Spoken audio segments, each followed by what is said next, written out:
Ideas. അപ്പോൾ ഇന്ന് reference തന്നിട്ട് ചെയ്തിട്ടുള്ള ഒരു ടേസൽസ് മേക്കിംഗ് വീഡിയോ ആണ് നോക്കുന്നത്.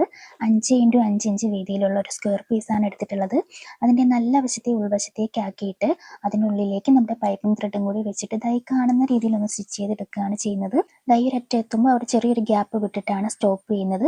അതിനുശേഷം ദൈ ഒരു കോർണേഴ്സ് എല്ലാം ഒന്ന് കട്ട് ചെയ്ത് മാറ്റിയിട്ട് ദൈ ഒരു കോർണർ കൂടിയിട്ട് നമ്മളിതിനെ ഒന്ന് നല്ല വശത്തേക്ക് തിരിച്ചെടുക്കുകയാണ്. അപ്പോൾ ഇത് ഹാഫ് പോർഷൻ ആയിട്ട് നമുക്ക് കിട്ടുന്നതായിരിക്കും. അതിനുശേഷം ഷാർപ്പായിട്ടുള്ള എന്തെങ്കിലും വെച്ചിട്ട് ആ ഒരു കോർണേഴ്സ് എല്ലാം ഒന്ന് കുത്തി കറക്റ്റ് ചെയ്തെടുക്കുകയാണ്. ആ ഒരു മുകൾ ഭാഗത്തേക്കും ആ ഒരു കോർണർ കറക്റ്റായിട്ടൊന്ന് കുത്തിയെടുത്ത ശേഷം അവിടെയും ആ ഒരു ഓപ്പൺ ആയിട്ടുള്ള അത്രയും ഒരു ഭാഗം ഒന്ന് സ്റ്റിച്ച് ചെയ്ത് ക്ലോസ് ചെയ്യുന്നുണ്ട്. അതിനുശേഷം എക്സസ് ഉള്ളതെല്ലാം കട്ട് ചെയ്ത് മാറ്റിയിട്ട് നല്ല വശത്തേക്ക് തിരിച്ചെടുക്കുകയാണ്. അത് നല്ല നീറ്റായിട്ട് ഇങ്ങനെ നമുക്ക് സ്റ്റിച്ച് ചെയ്തെടുക്കാൻ പറ്റുന്നതാണ്. അപ്പോൾ ഈ ഒരു സെയിം മെത്തേഡിൽ ഉള്ളിലേക്ക് പൈപ്പിംഗ് വെക്കാണ്ട് നമ്മൾ വീണ്ടും ആ ഒരു സ്ക്വയർ പീസുകളെല്ലാം തന്നെ ഒന്ന് സ്റ്റിച്ച് ചെയ്തെടുക്കുകയാണ്.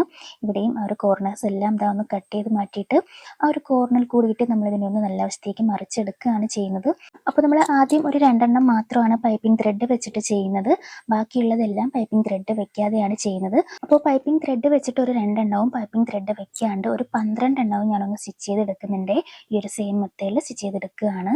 അപ്പോൾ അതിങ്ങനെ ഒന്ന് സ്റ്റിച്ച് ചെയ്തെടുത്ത ശേഷം നമ്മൾ ഓൾറെഡി പൈപ്പിംഗ് ത്രെഡ് വെച്ച് ചെയ്തിട്ടുള്ള ആ ഒരെണ്ണത്തിലേക്ക് സൂചി നൂലും വെച്ചിട്ട് ബാക്കിയുള്ളത് കോർത്തെടുക്കുകയാണ് ചെയ്യുന്നത്. അപ്പോൾ ആദ്യത്തെ ഒരെണ്ണം ആ ഒരു കോണിന്റെ ഉള്ളിൽ കൂടി സൂചി കടത്തിയിട്ടാണ് ഞാനൊന്ന് തുന്നി പിടിപ്പിക്കുന്നത്. പിന്നെ അങ്ങോട്ട് ചെയ്യുന്ന ഓരോന്നിലേക്കും ആ ഒരു പോയിന്റഡ് ആയിട്ടുള്ള ആ ഒരു ഭാഗത്ത് നിന്നും പുറത്ത് നിന്നും അകത്തേക്ക് സൂചി കോർത്തിട്ടാണ് സ്റ്റിച്ച് ചെയ്തെടുക്കുന്നത്. അപ്പോൾ ആ ഒരു രീതിക്ക് ചെയ്തപ്പോഴാണ് നല്ല നീറ്റായിട്ട് എനിക്കിത് ചെയ്തെടുക്കാൻ പറ്റിയിട്ടുണ്ടായിരുന്നത്.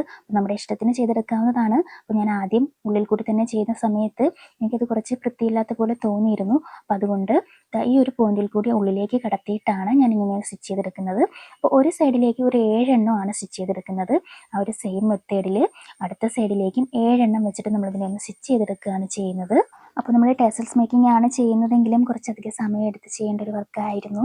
അപ്പോൾ നല്ല നീറ്റായിട്ട് തന്നെ എനിക്കിത് കംപ്ലീറ്റ് ചെയ്യാൻ പറ്റിയിട്ടുണ്ട്. അപ്പോൾ നിങ്ങൾക്ക് ഇഷ്ടമായോ ഇല്ലയോ എന്നുള്ളത് പറയാൻ മറക്കരുത്. ഇഷ്ടമായി ലൈക്ക് ചെയ്യാൻ മറക്കരുത്. അപ്പോൾ നമുക്ക് അടുത്തൊരു വീഡിയോ ആയിട്ട് വീണ്ടും കാണാം. അതുവരേക്കും ബൈ.